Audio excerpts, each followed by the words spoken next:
It was a decent looking negative tilt trough where there was a surface low forming probably in southeastern Colorado, but there's plenty of instability. It was a bit of a split flow at 500 that gave us some concern, but you know, Woodward to Liberal looked like a sure bet.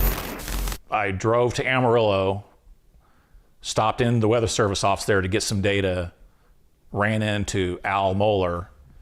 We visited for a while, ate some lunch. We ended up, and we agreed that Meade was probably the right place. Time is 4:45 on May 31st, 1999. I was alone on that day. And then I had somehow gathered a couple of tag-alongs that wanted to tag along. I didn't have much choice. They just wanted to follow me. But yeah, I was traveling alone, watched the whole event form far northwest Oklahoma Panhandle, southwest of Buffalo, if I remember right, from a little clump of Towering Q.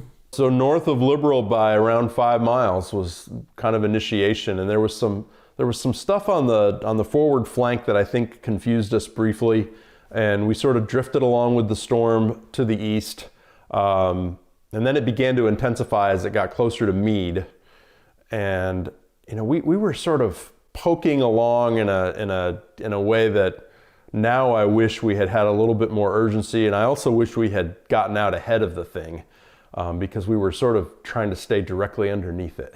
We wanted to stay a little further back from the hail core and the rain core, and this storm complex, and that's what it was, a complex, did a fooler. I mean, initially, again, there was a base to the north of Sitka and there was a base to the west, and a lot of people went north of Sitka, and then a hail core develops from the southern cell and basically blocks those people further north. So now they're even having to make a decision. Do you go through baseball hail to try to get to the southern cell, or do you just sit there with your northern cell? You know, there's an updraft developing to your south or southeast, and I had to, you know, it was a white knuckle drive to bust through the core, bust south, and there's not a whole lot of roads there near Sitka. I just remember busting out of the precipitation, getting some maybe 1/2 inch to 1 inch hail. Somehow missed the 4.5 inch stuff that a lot of people encountered. We were coming into Meade. We were maybe just a mile or two outside of Meade, and we could see the mesocyclone off to our southeast with dusty spin-ups underneath it at that point. We felt pretty good about our chances. I remember talking to Al on the radio about that. And then also knowing we're coming in from the backside, where there's a chance we were going to get into some pretty big hail. I didn't realize they would be 4-inch diameter stones, though. Lucky or unlucky, depending on how you look at it, as we were approaching and the big hail, the giant hail started falling, a car wash materialized off to the left side of the road, and I was able to hit the brakes and escape the big hail by getting into the car wash, and Al was able to do that too. But because of that momentary stop, we were never able to catch up to the storm again. Yeah, well, we got to Meade and we were in great position, right? Because we're north of the meso, there's a tornado trying to form south of us, and all we really had to do was just drift east with maybe a little bit of a southern component, because the storm did start to make a right turn at that point. But in Meade, we encountered probably what is still to this day one of the most violent hail cores I've been in. It started with random baseballs, and I remember Eric lost his windshield. I think he was driving a van at that point, and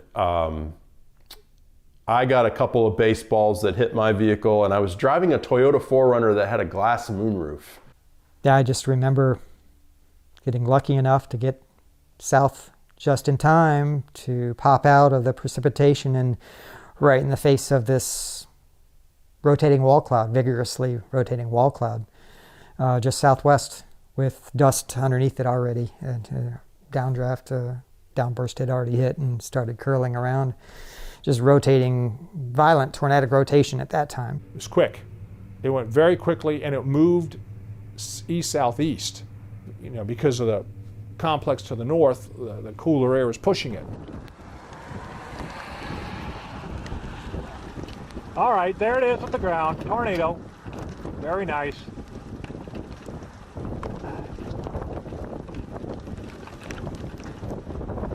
Very nice tornado.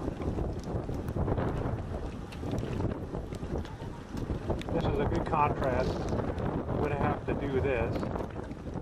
And it didn't take but a few minutes before the little dust swirls started to develop, and here comes the cone. Just a beautiful, truncated, fat cone that, just hits the ground there just southwest of Sitka, and I'm up high up on that hill looking down at it, essentially, and it rapidly evolves into a fat trunk tornado. Very tall, beautiful, crisp cloud base swirling around it as the drier air starts to work in from the rear flank downdraft.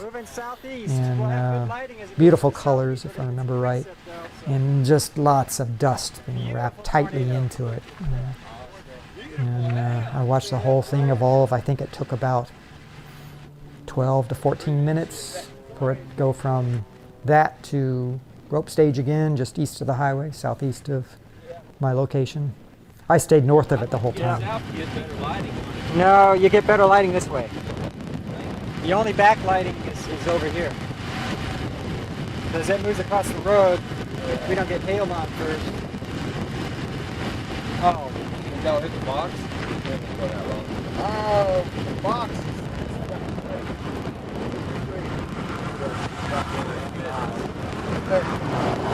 Well, actually, it's 2 miles south. You can't tell, but you have to do that pretty. All right. Well, they're all to a certain extent. They're all to a certain extent. Go ahead and take some photos.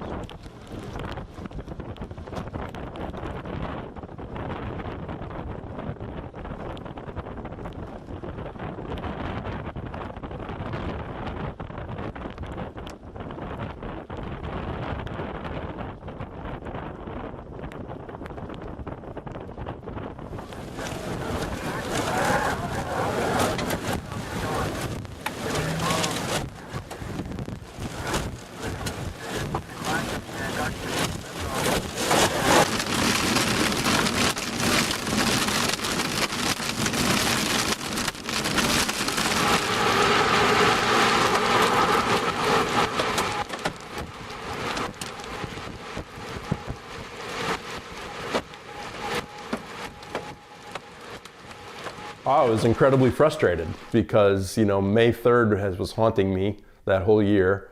And now I knew there was a tornado that really at that point probably wasn't any more than 6 miles away from me, maybe 10. Couldn't have been that far because we were listening to Sam on Simplex, I think.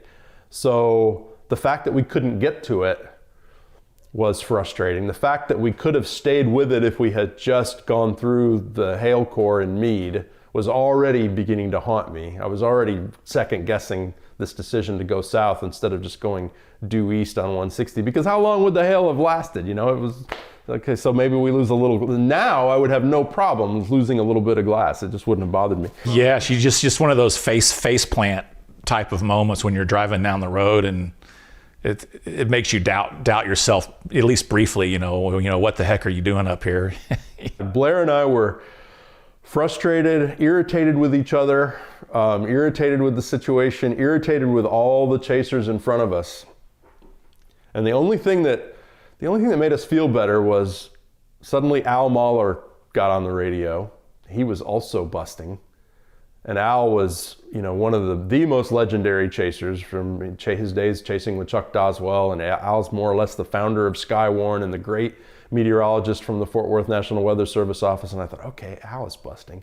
So that means it's not just idiots in this line like us. And then I heard Bruce Haynie, and Bruce was a very respected chaser. And I thought, okay, Bruce is in this line. So that makes me feel a tiny bit better, right? That it's not just Blair and I looking like idiots. And then I believe Bruce was the one who coined the Sitka Bust Club. I think he was the one who came up with that name because of how many of us there were. And I want to say he coined it right there and then in that line on the radio. There used to be in the town of Sitka what was called the Sitka Social Club. There used to be a sign out as like a dinner club or a social club for the people of the area to socialize. And so that's how I came. It was called the Sitka Social Club, and that's how I came up with Sitka Bust Club. I came across Chuck Doswell and Vicky, his wife. And he was very negative because we had been watching the storm system for quite some time.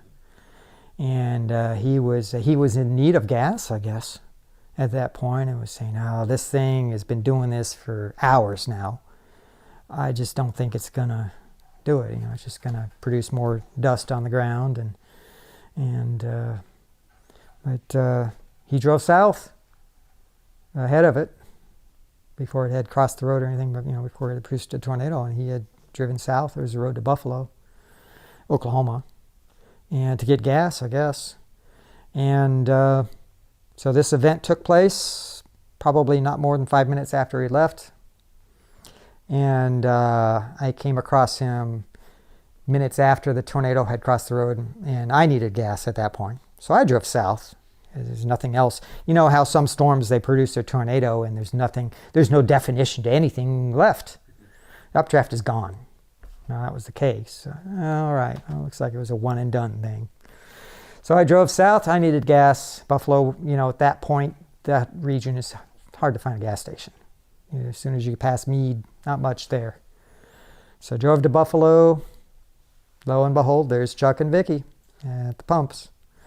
And I was sure that they had seen the tornado because it was only 5 minutes after they had left. Surely they saw it tighten up, spin up so fast, and that they were front row center seat there to see it. And so I didn't think. I just said, "Chuck, how did you enjoy that wonderful show?" And he says, "What? What are you saying? I didn't see anything." And it was like my heart sunk. It was like, oops. Yeah. So that's the beginning of he was the first member of the Sitka Bust Club, and soon to find out that it was multitudes of people. Then after the chase was over, I want to say we all wound up back in Woodward, which is weird, but we wound up at a diner where I got to watch Tim Marshall's incredible footage from that day and Sam's imagery, and I think Sam shot footage from that day. And then the rest of us who had missed it just sort of stayed quiet and thought about what a terrible thing that we had done. And we all sort of wound up the same way. Like Eric lost glass. He lost his windshield, so in Meade, in the hail. So he really didn't have that much of a choice about whether or not to stop. I had not lost glass, so I should have kept going. And I would have kept going now. Obviously, I wouldn't think twice about it because my vehicle is covered in hail and has been for most of my life.